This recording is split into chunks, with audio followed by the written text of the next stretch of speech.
Hi, my name is Frank Schaefer, a one-time religious rights activist in the 1970s and 80s with my evangelist, Father Francis Schaefer, and now I guess you would describe me as a liberal activist. Doing my bit in the resistance to the worst president this United States has ever elected in my lifetime, certainly. That includes Richard Nixon, and that is Donald Trump.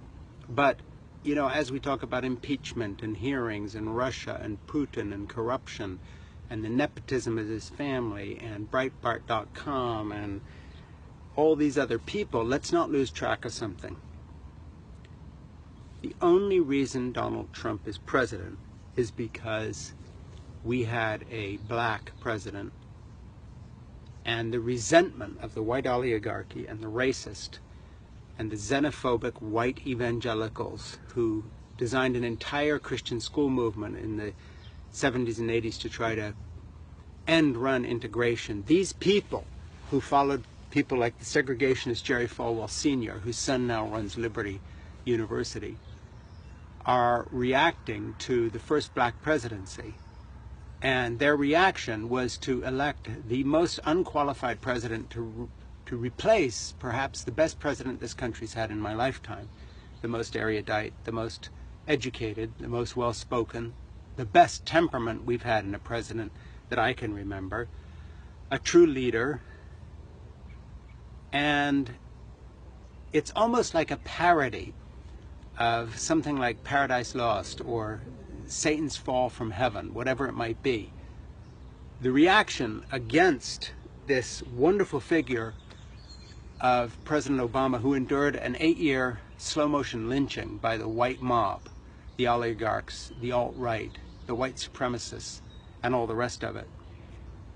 It's almost like a parody. You know, I don't even think Shakespeare would have cooked up something like this, to go from someone so luminous and so bright and so well qualified, but also just so deeply human, the good husband of a wife, a faithful father, someone who is there for his family. And instead we get this adulterous swine, this philanderer, this molester of woman, this person with criminal impulses who lies his way through life, this con man, this multiple bankrupt, this person who's opened this whole Pandora's box of a relationship with our sworn enemy in Russia, and the murderer, the mass murderer, and the assassin and killer Vladimir Putin, who kills his opponents, who jails them, who beats them. To go from Barack Obama to Trump is really mind-boggling, but it's only explicable by the depth of the racism. The magnifying glass that Trump's election puts on our country goes to show that, yes, indeed, 40% or so of the American public are uneducated, racist fools who occupy this white underclass that, by the way, is where all the so-called real welfare mothers live. White older males my age are the people who are essentially out there sucking up dollars from the federal system, from Medicaid and Medicare and Social Security and unemployment benefits and disability, huge amounts of white males on disability, in comparison to the productive black community that the whites like to disparage, who are forging ahead economically. And that in spite of the mass incarceration of the new Jim Crow, where male black men have been locked up on the dubious pretext of minor drug charges by the millions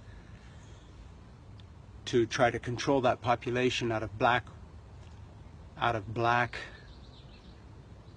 ascendancy into our culture. And so I just want to point out, you know, as we struggle, as we resist, let's remember the truth of the matter.